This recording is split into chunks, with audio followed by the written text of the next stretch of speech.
جانور جو ہے وہ دوڑتا بھاگتا اور کچھ آوازیں بھی نکالتا اور کچھ سنتا بھی ہے، لیکن کامل شعور، عقل اور سمجھ ہم انسانوں کو عطا فرما کے ہمیں سمجھایا بھی ہے، لَقَدْ خَلَقْنَا الْإِنسَانَ فِي أَحْسَنِ تَقْوِيمٍ۔ پھر انسانوں میں اس میں ہم نے کچھ نہیں کیا کہ ہمیں انسانی شکل اور عقل اور سب سے زیادہ مکرم بنایا اپنے فضل اور اپنے کرم سے رب نے۔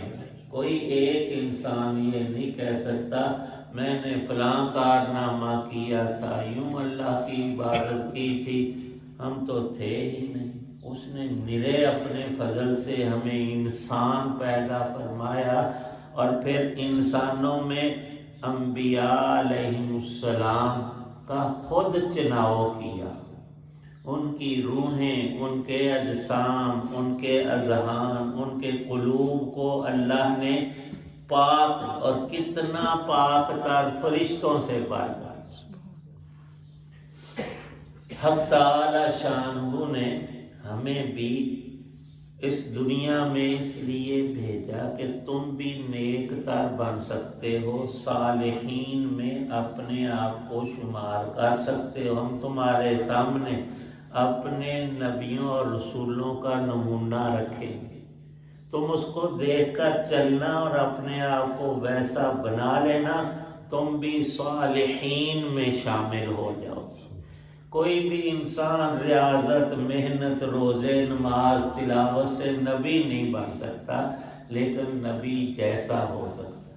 اور بڑی بڑی کمال اور نکتے اور دانش کی باتیں لکھی ہیں کہ ایک شخص صبح بیدار ہوا، مسلمان ہے، صرف اتنی کوشش کر لے کہ آج کا دن سو گیا تو اس کی اختیاری چیز ختم، جاگتا رہا تو یہ ذہن میں بات رکھے کہ آج میں نے اپنے رب کی کوئی چھوٹی بڑی نافرمانی نہیں کرنی، نہ زبان سے غلط بولنا ہے، نہ آنکھ سے غلط دیکھنا ہے، اور کوشش کرنی ہے میرے کان میں کوئی بری بات بھی نہ پڑے، اور میرے خیالات کے اندر اللہ کا ذکر، اس کی یاد، حضرت رسول پاک صلی اللہ علیہ وسلم پر صلاۃ و سلام، درود پاک اور کلمہ طیبہ میں زبان پر رکھوں گا تاکہ میں پاک رہوں، میرا دل اور میرا جسم بھی پاک رہے، اور پاکوں کے نزدیک ناپاک نہیں آتے۔ قرآن میں ہے الخبیثات للخبیثین والخبیثون للخبیثات۔ جب بندہ خباثت کرتا ہے تو شیطان خبیث اسے آ لپٹتا ہے، غلط مشورے گندے دینا شروع کر دیتا ہے۔ الطیبات للطیبین والطیبون للطیبات۔ انسان با غسل، با وضو، پاک صاف ستھرا کلام اس کی زبان پر، دل میں ایمان کا نور، تو اس کے نور میں اللہ پاک اور اضافہ کرتے۔ کتنی قیمتی بات لکھی ہے کہ ایک دن کوئی مسلمان کوئی چھوٹا بڑا گناہ قصدن نہیں کرتا تو اسے یقین کر لینا چاہیے میری زندگی کا یہ کامیاب ترین دن ہے۔ کیسے؟ فرمایا وہ ایسے ہی ہے کہ یہ دن اس نے رسول پاک صلی اللہ علیہ وسلم کی پاک مجلس میں گزارا ہے، اور آپ کی پاک مجالس کا نقشہ جب صحابہ نے کھینچا تو ارشاد فرماتے ہیں آپ تو سراپا نیکی اور اسلام اور ایمان تھے ہی، جو ان کے پاس بیٹھتے تھے ان میں بھی کوئی محروم نہیں ہوتا تھا، جس کے دل میں طلب ہوتی تو وہ ایمان اور اسلام سے لبریز ہو جاتا، سرشار ہو کر جایا کرتا تھا۔ آپ کی مجلس کی پاکی کے الفاظ حدیث پاک میں موجود ہیں کہ کوئی شخص کسی سے آپ کے سامنے زیادتی کرنے کی جرت نہیں رکھتا، ہاتھ اٹھانا تو کجا زبان سے، اور وہ لوگ، ان کی ایک پیدائشی خصلت تھی، جھوٹ سے انہیں بڑی نفرت تھی، بہت اکراہ، فطرتی طور پر ہمیشہ سچ بولتے تھے۔ ہم تو کہتے ہیں نا یہاں پنجاب میں میرا کوئی سر بھی لا دے تو میں جھوٹ نہیں بولتا، تو 10-20 نال چھٹی بھی، وہ ایسا نہیں کرتے۔ یہاں تک کہ ابو سفیان خود کہتے ہیں میں سب سے بڑا اسلام کا بدترین اور نبی پاک صلی اللہ علیہ وسلم مسلمانوں کا دشمن تھا۔ 1 نمبر پر تو ابو جہل تھا، وہ تو بدر میں مارا گیا۔ اس کے بعد یہی نظر آتا ہے، جب تک یہ مسلمان نہیں ہوئے، ایڑی چوٹی کا زور دن رات اس نے یہی لگایا کہ میں ان کو ختم کر کے رہوں، پر جس دیے کو رب نہ بجھائے وہ کسی کی پھونک سے تھوڑا بجھتا ہے۔ سورج اللہ نے قائم فرمایا، دنیا زور لگا لے، اس کو بجھانا ختم کرنا تو کجا، سارا دن سارے انسان پھونکے مارتے رہے، اس کی روشنی میں کمی آ جائے، نہیں ہم تھک جائیں گے۔ وہ اللہ کا چراغ اسی طرح سے وقت مقرر اور نظام قدرت کے تحت چل رہا ہے، ساری زندگی ہمیں درس دیتا ہے، اے بندے ایک تیرا چلنا بھی ہے، ایک میرا چلنا ہے۔ میں صبح تجھے دکھائی دیتا ہوں اگتا ہوا، پھر عروج میرا ہوتا ہے دوپہر کو، پھر میں ڈھل جاتا ہوں، تو بھی ایسا ہے۔ تو اس سے نکلا ہوا نہیں، بچپن تھا تیرا نوزائیدہ، پھر بھرپور جوانی، پھر ڈل گئی۔ بندہ بڑے ادھر معذرت بہانے ہی لے، اپنے لیے سوچتا ابھی تو میں جوان ہوں، تو مرن میں 3 دن رہ گئے۔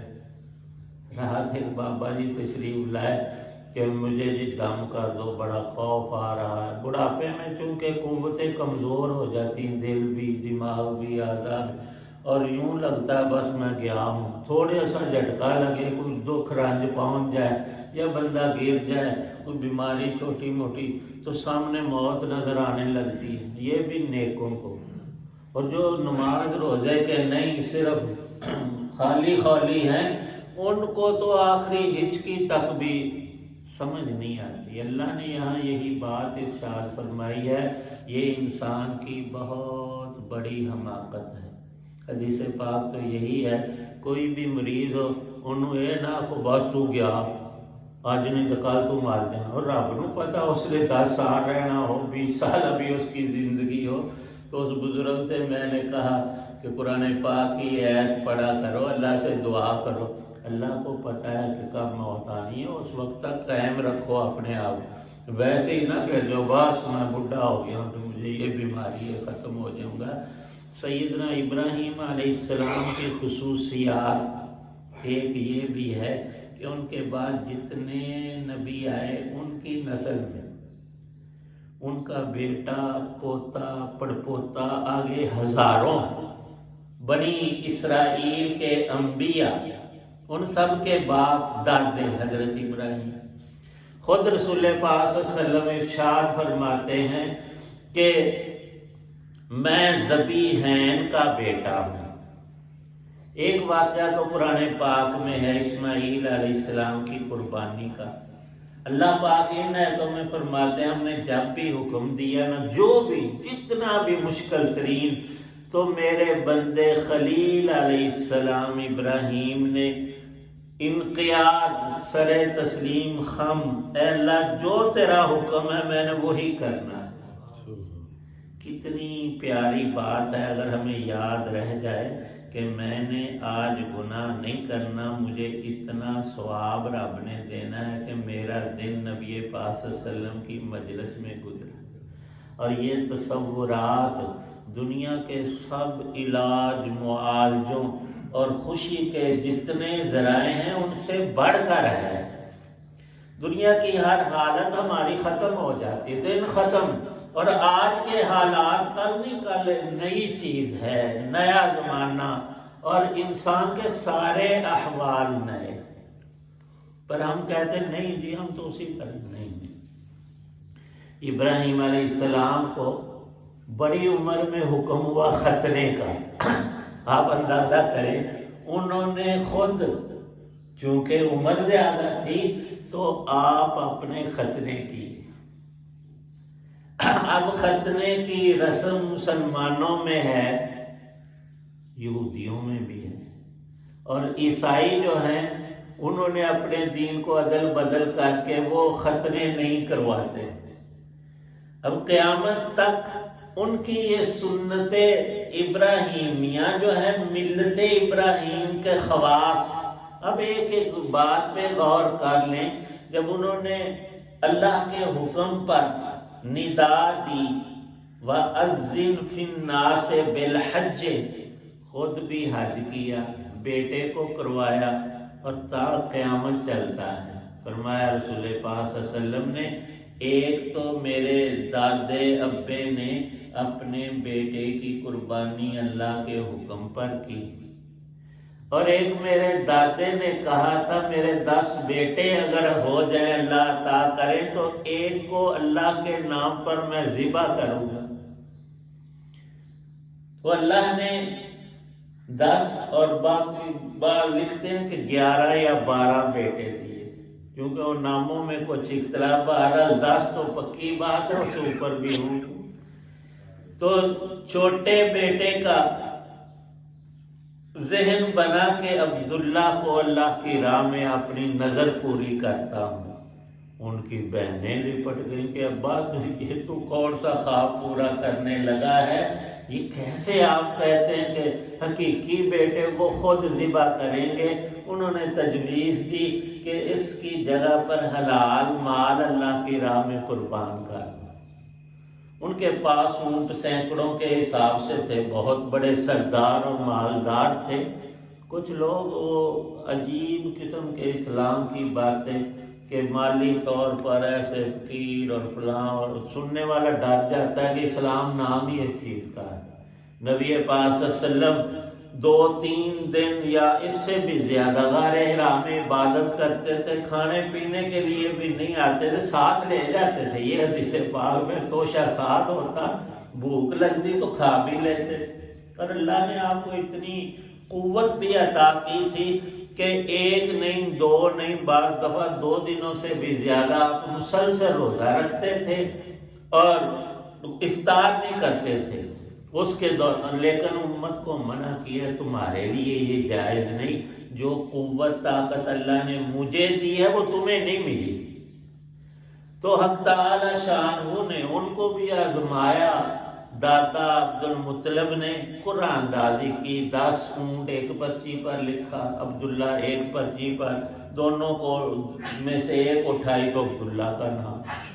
وہ کرتے کرتے جب 100 والی پرچی بن گئی تو پھر اونٹوں کا نام آیا ہے، تو 100 اونٹ انہوں نے حرم پاک کے اندر ذبح کیے ہیں اور لوگوں کو کھلائے ہیں۔ فرمایا کہ میں ذبیح ہیں ان کا بیٹا ہوں۔ رسول پاک صلی اللہ علیہ وسلم نے ارشاد فرمایا تو اللہ نے ان کو یہ شانیں بخشی تھیں، جو حکم اللہ کا ہوا بس وہی کرنا ہے۔ حضرت ابراہیم علیہ السلام، اور ہمیں یہ درس ہے کہ تم بھی کر سکتے ہو۔ تم اگر ایسا کرو گے تو اس کا نام ملت ابراہیمیہ ہے۔ پھر تم کو دنیا میں جہاں نیکی کرنا نصیب ہوگی تو آخرت کے درجات بھی تمہارے لیے ہیں۔ یہ امتحانی زندگی تمہاری اسی طرح کامیاب ہو جائے گی جیسے انبیاء علیہ السلام کی۔ اللہ پاک ہمیں بھی ذوق نصیب فرمائے، ایمان اسلام کی تکمیل عطا فرمائے۔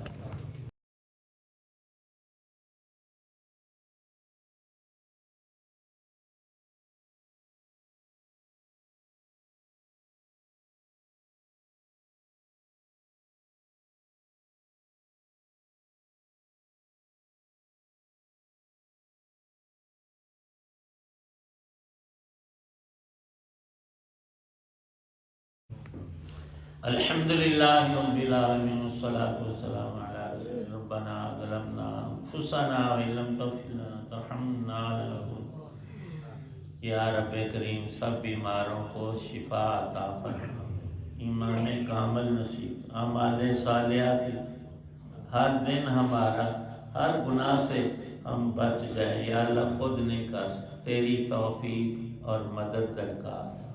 ہماری مدد فرما۔ یا اللہ پاک ہمیں نیکی کی تلقین اور نیکی کی راہیں آسان، گناہوں اور ہمارے درمیان اپنی قدرت سے آڑ بنا دیں۔ ہم گناہ کرنا بھی چاہیں ہم سے ہو ہی نہ۔ یا اللہ پاک یہ تیری قدرت میں اتنے حضرات دعا میں موجود ہیں، سب کی نیک دعاؤں کو قبول۔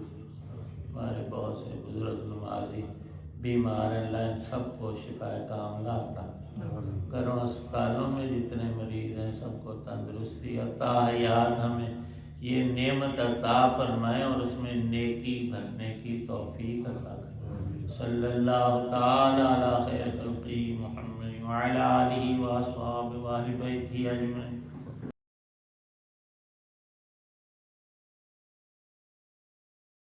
راہ ہدایت میں نجات کے سلسلے کا ولاگ درس کنان پیش کیا گیا۔ آج کے درس میں سورہ البقرہ کی آیات مبارکہ 130 اور 131 کی تلاوت، ترجمہ اور تفسیر بیان کی گئی۔ مدرس تھے جناب مولانا محمد اقبال صاحب۔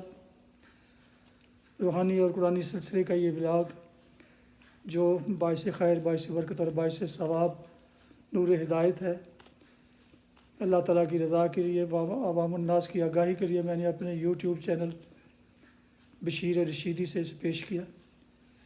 یہ روزانہ سلسلے کا ولاگ ہے۔ اللہ تعالیٰ میری یہ کاوش قبول فرمائے، آمین۔